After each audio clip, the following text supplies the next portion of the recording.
네, 윤 대통령이 설 연휴 내내 변호인단을 접견하면서 탄핵 심판과 내란 혐의 재판을 준비한 것으로 전해졌습니다. 자, 윤 대통령 측은 법원에 보석 허가를 청구하고 탄핵 심판 중단을 요청하는 방안도 검토 중인 것으로 알려졌습니다. 한편 법원은 조금 전 윤 대통령의 내란 사건을 서울중앙지법 형사 25부에 배당했습니다. 자세한 내용 김한규 변호사와 함께 짚어보겠습니다. 어서 어서 오세요. 네, 안녕하세요. 예, 대통령의 일반 접견 그냥 면회랑 똑같은 말인가요, 접견이? 네, 그러면 그게 변호인 접견하는 경우가 있고 이제 변호인이 아닌 어떤 일반 접견이죠. 네. 일반 면회라고 보시면 될 것 같습니다. 아, 그러면 이게 그 빨간 날은 안 되나 보죠? 일과 시간에만 하는 거예요? 네, 평일에만 가능합니다. 아, 예. 그럼 이번에 오늘이 처음 그 접견을 했다는데 대통령실 뭐 정진석 비서실장 포함해서 참모진이 갔다고 해요. 여기서 각자 위치에서 최선을 다해달라. 여기도 사람 사는 곳이고 잘 지내고 있다. 이런 메시지를 남겼는데 접견은 계속 이렇게 이제 일반 접견이 허용된다면 이런 메시지가 접견자를 통해서 많이 나오겠네요. 사실은 뭐 충분히 이런 취지로, 그러니까 대통령께서 이런 취지로 발언할 것이라는 건 예상된 것이 예. 이미 헌법재판소에서 변론하는 과정에서 이번 비상계엄의 정당성에 대해서 계속 강력하게 변론을 해왔거든요. 예. 그리고 김용현 전 장관의 어떤 증인신문 과정에서도 계속 내란이 아니고 이제 비상계엄은 헌법상 권한 행사에 불과하다 이런 취지로 계속 말씀하신 거의 연장선이라고 봐야겠죠. 결국은 그 지지자들에 대해서 또 여론조사 결과도 처음보다는 대통령 측에 약간 좀 호의적으로 약간 올라왔거든요. 예. 그래서 어떻게 보면은 지지자들에 대해서 계속 어떻게 보면 본인은 당당하게 이번 헌법재판 나가서 형사재판에 대해서 당당하게 임할 테니까 계속 지지해 달라. 뭐 이런 취지로 목소리를 낸 거 아닌가 이렇게 보여집니다. 예. 면회 그 접견이라는 게 하루에 횟수 제한과 인원 제한과 시간 제한이 있나요? 시간이야 당연히 근무 시간 내에서 가능한 거고요. 네. 횟수는 한 번만 가능합니다. 네. 아마 인원 제한도 통상적으로는 사실 일반인 같은 경우에는 한 두세 명, 세네 명 정도 해가지고 굉장히 짧은 시간 동안에 제한된 장소에서 하는데요. 예. 이번 대통령 이번 정치인들 간의 어떤 면회 접견 과정은 아마 분리된 공간에서 좀 약간 자유롭게 예. 그리고 시간도 좀 넉넉하게 제공된 상황에서 아마 진행된 것이 아닌가 보여지는데요. 어차피 그래도 하루에는 한 번만 가능합니다. 예. 네. 지금 이제 윤 대통령이 구속 상태로 재판에 넘겨진 이후에도 검찰이랑 공수처가 계속해서 이 12.3 비상계엄 사태 관련 수사를 이어가고 있는데 어떤 부분을 더 들여다보고 있는 거예요? 일단 공수처 같은 경우는 이번에 이제 내란 혐의자 중에서 지금 피의자로 지금 간주되고 있죠. 이상민 행안부 장관에 예. 대해서 계속 수사를 이어지고 있는데요. 아마 이상민 전 장관 같은 경우에는 몇몇 언론사를 대상으로 해서 뭐 단전, 단수 이런 지시를 했다라는 의혹이 제기되지 않았습니까? 예. 공수처는 이미 소방청 관련자들에 대해서 참고인 조사를 다 마쳤습니다. 아마 2월 중에는 이상민 전 장관에 대해서 이번 내란과 관련해서 혐의점을 두고 아마 소환 조사를 진행할 것으로 보여지고요. 예. 이제 검찰 같은 경우는 지금 오늘 같은 경우에도 이 경찰 수사 본부에 대해서 압수수색에 나섰습니다. 예. 국수본이죠. 국수본에 대해서. 사실 이제 국수본에 대해서 압수수색 나간 이유 자체는 이번에 이제 국수본에서 이 계엄 당일날 정치인 체포 체포조. 과정에서 네. 어느 정도 인원이 투입되었고 누구의 지시를 받았는지 그 관여 정도에 따라서 이 내란에 관여된 거 아닌지 그래서 강제 수사에 나간 것인데요. 예. 사실 근데 이제 국수본 자체가 어떻게 보면 이번 내란죄 수사 주체거든요. 예. 아마 오늘 같은 상황에서는 아마 국수본이 굉장히 좀 당황하지 않았을까. 아. 그리고 검찰이 이런 강제 수사까지 나선 데는 예. 분명한 것은 수사 단서가 분명히 있을 겁니다. 왜냐하면 아. 영장이 발부된 것이기 때문에. 그러네요. 그래서 향후에서는 이 검찰과 이 특수본 관계, 어떤 국수본 관계, 네. 이번 내란죄 수사 주체에 관해 좀 상당한 갈등이 있지 않을까 또 이렇게 예. 전망이 됩니다. 초반에도 갈등이 있었는데 다시 그 갈등이 돌아오는 그런 모양새 같은데요. 예. 조금 전에 법원이 윤 대통령 내란 사건 서울중앙지법 형사 25부에 배당을 했습니다. 여기 보니까 김용현 전 국방부 장관 지금 구속 기소된 상태인데 그리고 또 조지호 경찰청장 이런 공범이라고 표현해도 되나요? 이런 사람들의 사건이 배당돼 있는 데인데 어떻게 저희가 그럼 그거를 판단해야 되는 거예요? 네, 이거 여기 배당됐다는 거에 대해서. 충분히 예상 가능했던 것이 예. 지난 박근혜 전 대통령의 경우에도 이제 최순실 씨가 먼저 이제 구속 기소되었고 예. 나중에 이제 박 전 대통령이 구속 기소되지 않았습니까? 그때도 같은 재판부에서 재판을 했습니다. 아무래도 그 사안이 매우 이제 중차대하고 그리고 가능하면은 집중해서 신속하게 재판이 진행되기 때문에 한 재판부에서 좀 집중해서 이번 내란 중요 혐의자들에 대해서 재판하는 것이 또 현실적으로 맞고 예. 왜냐하면 다른 재판부에서 재판하게 되면은 또 뭐 여기서 증인 신문하고 또 저기서 또 증거 조사하고 하게 되면 중복되는군요. 굉장히 혼란스럽뿐만 예. 아니라 재판이 굉장히 장기전이 될 수 있거든요. 그래서 한 재판부에 배당을 해서 예. 집중하게 해서 이른 시일 내에 좀 재판이 진행될 수 있도록 하는 것이 뭐 충분히 예상했고요. 이게 법원의 좀 방침이기도 합니다. 그러면 그 병합 심리라는 얘기가 나오는데 그건 어떤 거예요? 병합 심리라는 말이? 이미 사건 번호는 김의원 전 장관이라든가 지금 관련자들에서는 이 배정이 돼 있습니다. 예. 뭐 아마 2022호 고합 뭐 몇 번으로 붙여질 테고요. 지금 이제 윤 대통령 같은 경우는 좀 나중에 이제 구속 기소되었기 때문에 사건 번호가 이제 또 뒤로 배정된 것이죠. 예. 이런 별도의 사건을 이제 병합을 해서, 그러니까 뭐 쉽게 말씀드리면 합쳐서 그 한 재판부에서 재판을 진행한다 이렇게 이해하시면 될 것 같습니다. 예. 예. 이제 형사 25부의 사건은 배당이 됐고 준비 절차를 거쳐서 본 재판이 열리게 될 텐데 재판이 본격적으로 시작되는 데는 얼마나 시간이 걸리고 또 이 현직 대통령 재판이란 점에서 재판 속도에도 영향을 줄 수 있는 건가요? 아마 그 당의 재판부 입장에서는 이미 배당이 되었기 때문에 오늘 같은 경우에도 이 윤 대통령 사건에 대해서 언제 이제 준비를 열 것인지 예. 그리고 이제 공판 날짜는 언제 잡을 것인지 충분히 고민을 할 것 같고요. 예. 통상적으로는 한 2주 후 정도, 2주 정도에는 아마 공판 준비 기일이 진행되어야지만이 왜냐하면 공판 준비 기일을 하다 보면은 이제 공소 사실 특정하고 이제 사실관 사건 쟁점을 검토하는 확정 그 진행 기간이거든요. 예. 그러면 하루에 안 끝납니다. 이런 거는 한두 번 하다 보면은 2월이 진행 다 갈 수도 있거든요. 최소한 3월에는 공판 기일이 진행돼야 됩니다. 왜냐하면 또 구속 기한이 제한이 있기 때문에 그래서 2월 중에는 그 공판 준비가 충분히 마감 진행해서 3월 초부터는 공판 기일이 진행되지 않을까 또 이렇게 예상됩니다. 예. 공판 준비 기일도 한 번에 안 끝날 수 있는 거군요. 김영현 전 장관 같은 경우도 이미 한 차례 공판 준비 기일이 진행되었고요. 네. 지금 2차 공판 준비 기일이 2월 중에 진행될 예정이거든요. 사건이 굉장히 방대하고 예. 그리고 관련자들도 많고 그리고 참고인으로 조사받은 사람도 굉장히 많기 때문에 증거도 굉장히 많을 것이거든요. 그리고 공소장만 거의 100여 페이지에 육박하기 때문에 이 공소장에 대해서도 공소 사실을 정확하게 그 준비 기일에 좀 특정을 하고 그래야지 재판 도중에 이거 갖고 다툼이 없어야 되거든요. 예. 그러다 보면은 한 차례, 두 차례, 뭐 많으면 세 차례까지도 진행될 수도 있다고 봅니다. 예. 윤 대통령이 헌재 심판, 탄핵 심판에는 적극적으로 출석하겠다는 의사를 드러냈고 출석하고 있잖아요. 형사 재판에서는 출석이 의무인가요? 예, 원칙적으로 의무고요. 예. 그래서 적극적으로 저는 의무라서 네. 대통령께서 당연히 출석할 뿐만 아니라 예. 그 헌법재판소에서 변론 과정에서 본인이 보여줬던 모습 그대로 아마 재판에서도 적극적으로 이제 변론을 하지 않을까. 또 많은 기자를 통해서 시시각각 언론에 보도되거든요. 예. 그 보도된 상태에서 또 많은 국민들이 이제 대통령의 변론 과정을 지켜볼 것이기 때문에 오히려 이제 침묵을 한다든가 변호인들이 뭐 변론에 대해서 소극적으로 대응한다든가 이런 예. 모습은 좀 상상하기 어렵지 않나 봅니다. 그러면 그 헌재에서 윤 대통령의 발언 내용과 형사 재판 절차에서의 발언 내용은 거의 비슷한 결로 가는 게 맞을까요? 뭐 단적으로 그 예상한다면 뭐 예를 들면은 그 정치인들에 대해서 뭐 체포나 뭐 지시한 사실이 없다든가 뭐 포고령에 대해서 본인이 직접 작성하지 않았다 이런 거에 대해서는 벌써 헌법재판 과정에서 어느 정도 변론 과정에 나오지 않았습니까? 네. 그게 윤 대통령 측의 현재 입장이죠.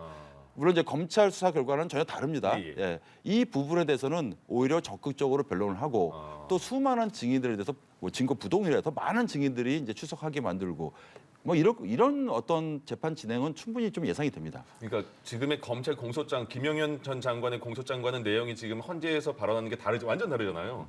그 부분이 이제 어느 정도 그 진위가 뭔지 거기서 많이 그 가려지겠네요. 아마도 그 검찰 공소장에 나온 것 중에서 예. 12월 3일 날 비상계엄을 선포했고 이제 국회에 그 계엄 해제 요구에 따라서 해제했다. 예. 이 정도를 제외하고는 아마 나머지 공소 사실에 대해서는 대부분 부인하거나 것이다. 아니면은 뭐 다투지 않을까 예. 좀 이렇게 보여집니다. 네. 그럼 만약에 형사 재판에 출석을 안 하게 될 경우에는 그냥 기일이 미뤄지는 건가요? 예. 통상적으로 이제 구속 피고인 같은 경우도 뭐 예를 들면 건강 상태라든가 뭐 여러 이유로 불출석할 수는 있습니다. 정당한 사유가 있다면. 근데 그렇지 않으면 반드시 출석을 해야 되고요. 물론 그런데 그럼에도 불구하고 네. 본인이 출석하지 않겠다.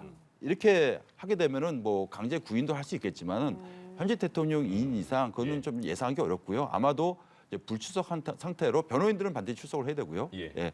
재판이 진행될 것을 보이는데요.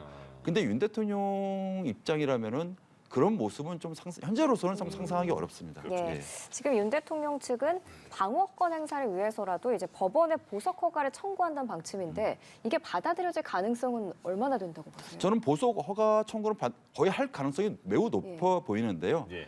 근데 이게 영장 발부한 지 얼마 되지 않아서 이제 보석 허가를 한다면은 뭔가 좀 정당한 사유가 있어야 되거든요. 그래서 그 영장 발부할 당시에 이제 증거인멸 우려를 내세운 게 법원의 입장이었는데 예. 재판부의 입장이었는데 과연 보석 허가를 할 것인가? 왜냐하면 김용현 전 장관에 대해서는 이 재판부에서 이미 보석 기각을 했습니다. 예. 물론 이제 조지호 이제 청장 같은 경우는 건강이 굉장히 네. 이제 좋지 않기 때문에 허가를 했는데 네. 아마 윤 대통령에 대해서도 현 시점에서는 좀 어려울 것 같고요. 왜냐하면 다른 공범자 관련자들에서 재판이 전혀 진행되지 않았어요. 그러면은 충분히 이제 진술에 대해서 왜곡이라든가 좀 오염될 우려가 있다고 재판부는 볼 가능성이 매우 높거든요. 그래서 뭐 한 2, 3개월 정도 많은 증인들이 좀 진술을 하고 그 재판부에서 어느 정도 이제 재판이 진행된 후라면은 그때 가면 이제 보석 여부에 대해서 한번 재판부에서 고민하겠는데 지금 2월, 3월 요쯤에는 아마 보석이 뭐 허가될 가능성은 좀 희박하다 좀 이렇게 봅니다. 예. 그럼 이제 형사 그 재판이 시작이 된다면 준비기일 지나서 네. 그러면 지금 현재까지 8번 탄핵 심판에 대한 헌재 그 절차가 남아 있는 거잖아요. 네네. 그게 더 얼마나 늘어날지 모르겠는데 지금 시스템이라면 일주일에 2번 헌재 출석해야 되고 또 형사 재판이 시작되면 일주일에 최소한 3번은 넘게 재판정에 나가야 되는 거잖아요. 네, 맞습니다. 그러면 네. 그 상황에서 아까 잠시 말씀드렸지만 발언의 내용이 조금씩이라도 차이가 나면 서로가 영향을 받나요? 헌재 심판과 형사 절차와? 아무래도 영향을 받을 수밖에 없는 게요. 예. 그 발언 자체가 예를 들면 검찰에서는 그거를 유심히 쳐다볼 것입니다. 네. 왜냐하면 헌법재판소에서 발언한 것들 그리고 헌법재판소에서도 뭐 이미 2월 달 첫 번째 그 주에 예. 그 예정된 그 헌법재판 변론 과정에서 굉장히 이번 사태의 핵심 증인들이 다 나와서 증인을 하지 않습니까? 뭐 예. 홍장원 전 차장이라든가 뭐 연영 사령관 다 나오지 않습니까? 예. 근데 어차피 이 분들이 그 윤석열 대통령 재판에서도 고스란히 또 증인으로 출석해서 증언할 것으로 보여지거든요. 네. 그래서 어떤 그 사실 어떤 형사 재판에서 유죄로 판단하거나 무죄로 판단할 때 여러 가지 증거들이 있죠. 물적 증거도 있고 이 사건에서도 뭐 CCTV도 있고 많은 것이 있지 않습니까? 예. 그렇지만 증인의 증언 같은 경우는 그 증언의 어떤 신빙성을 믿기 위해서는 어떤 증언이 어떤 좀 일관성이 있거나 좀 구체적이거나 이런 측면이 굉장히 중요하거든요. 예. 그래서 어떤 발언, 변론 과정에서도 거의 뭐 아주 세세한 내용은 뭐 차지하고서라도 큰 틀에서 내지는 중요 쟁점에서는 아무래도 윤 대통령 측에서는 일관된 측면이 있어야지만이 좀 재판부에서 조금이라도 설득력이 있지 않을까 봅니다. 예. 네, 음. 일각에서는 윤 대통령 측이 형사 재판이 끝날 때까지 탄핵 심판을 중지해달라고 신청할 가능성도 거론되는데 이건 어떻게 보세요? 그것도 전부 윤 대통령 변호인 측은 당연히 신청할 것입니다. 왜냐하면 헌법재판소법에서 뭐 탄핵 심판 과정에서 동일한 사실관계로 형사 재판이 진행되면은 중지할 수 있다. 물론 임의 규정입니다. 할 수 있는 규정이 있기 때문에 네. 당연히 신청할 것입니다. 그렇지만은 헌법재판소에서 이것을 받아들일 가능성은 네. 거의 또 역시 희박한 것이 지금 헌법재판소에서는 굉장히 일주일에 2번에 걸쳐서 예. 지금 신속하게 진행하고 있거든요. 왜냐하면 현재 대통령에 대한 탄핵 심판 과정이기 때문에 이런 중체대한 사건을 형사 재판이 한다고 중지한다?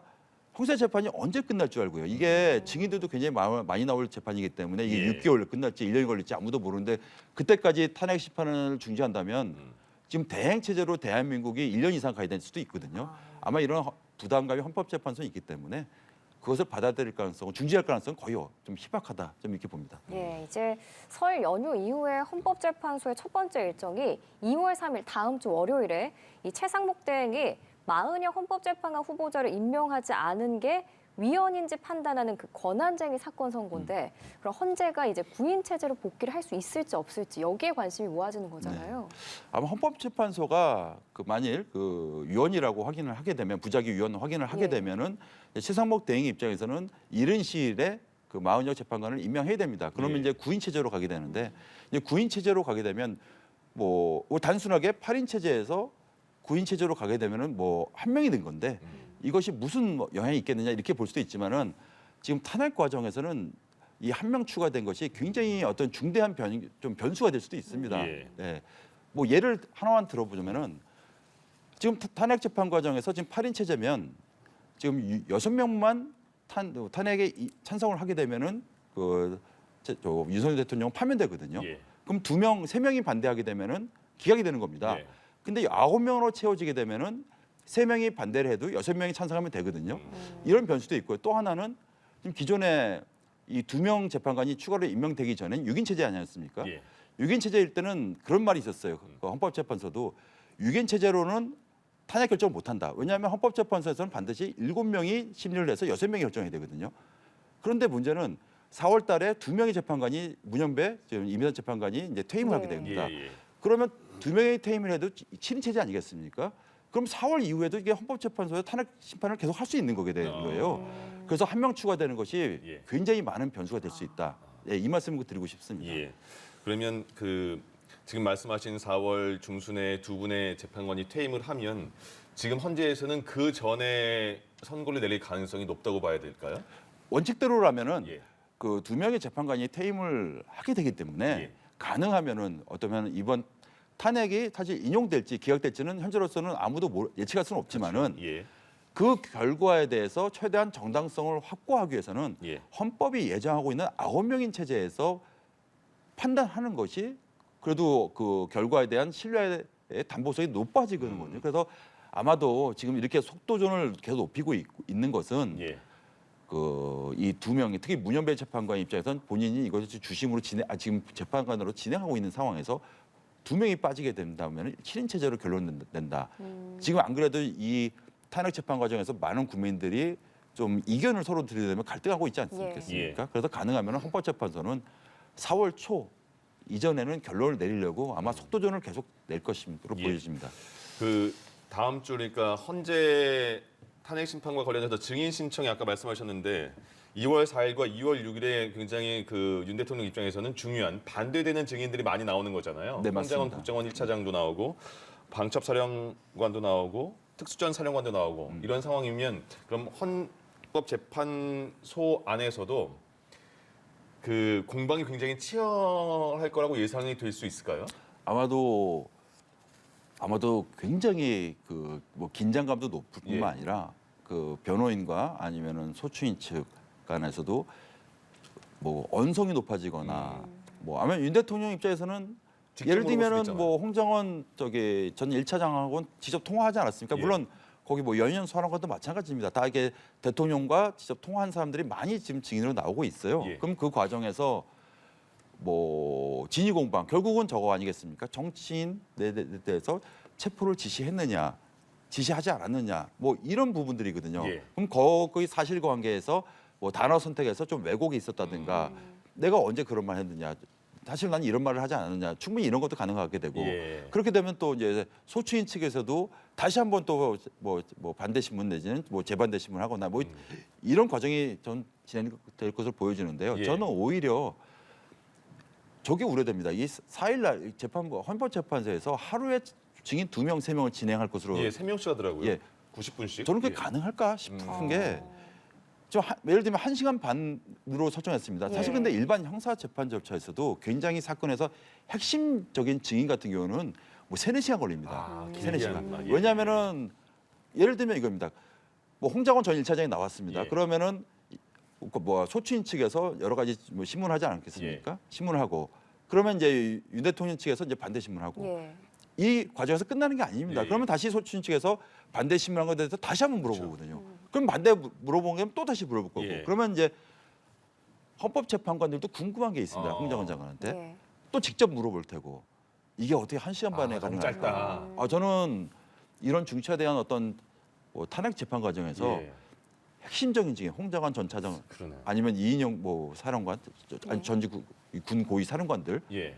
1시간 반씩 끊어서 지금 재판하게 되면 그 사람들의 진술이 굉장히 중요한 사안인데 예. 또 많은 국민들이 또 이 헌법재판소 변론 과정을 뭐 뒤늦게 다 보지 않겠습니까? 근데 헌법재판소에서 뭐 이것을 막 증언이 공방이 막 진행되는 과정에서 임의로 이제 중단시켜서 여기까지면 충분합니다. 이 말을 할 수 있을까요? 그러면 그 네. 출석하는 증인들은 한 번만 출석하는 거예요? 한 번 부족하면 다른 날 다시 출석을 요청해도 되는 건가요? 당연히 일반 재판 같은 경우는 뭐 예를 들면은 특정일을 정해서 증인 신문을 예를 들면 오후 2시부터 오후 4시까지 한다 이렇게 예정을 했는데 중요한 건 4시까지 끝나지 않았고 네. 중요한 얘기들이 진술들이 더 남아 있으면 다음에 한 번 더 부릅니다. 예. 예. 그래서 그날도 이제 2월 달에도 뭐 4일에도 지금 3명이 예정돼 있지 예. 않습니까? 아마도 그날 다 끝나기는 쉽지 않고요. 만약에 다 끝나지 않게 되면은 또 날짜가 충분히 남아 있으니까 예. 한 번 더 출석해달라 이렇게 요청할 가능성도 높습니다. 그러면은 그 반대 신문 과정에서 윤 대통령이 직접 질문할 가능성도 높은 거죠? 저는 김용현 전 장관의 네. 때 질문 과정을 뭐 영상으로 봤거든요. 예.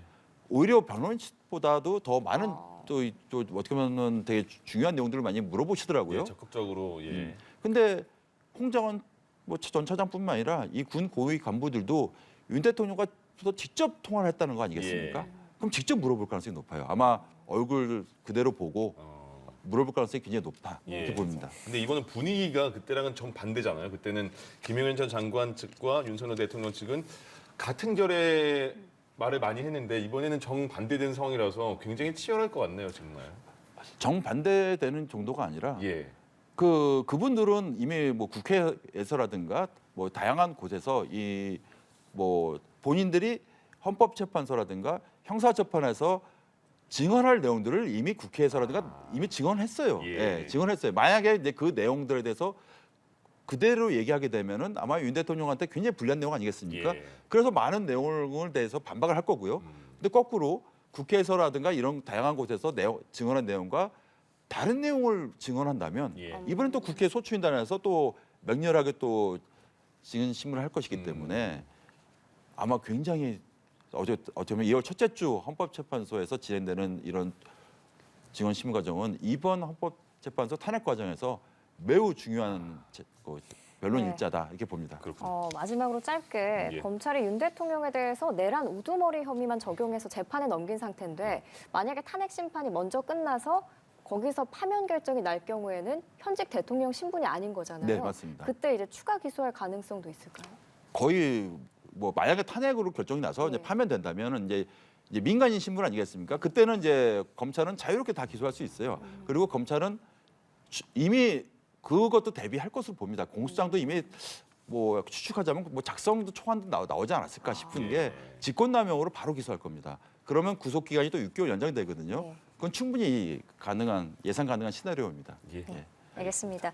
윤석열 대통령의 탄핵 심판 그리고 형사 재판과 관련해서 김한규 변호사와 얘기 나눠봤습니다. 말씀 잘 들었습니다. 고맙습니다. 감사합니다.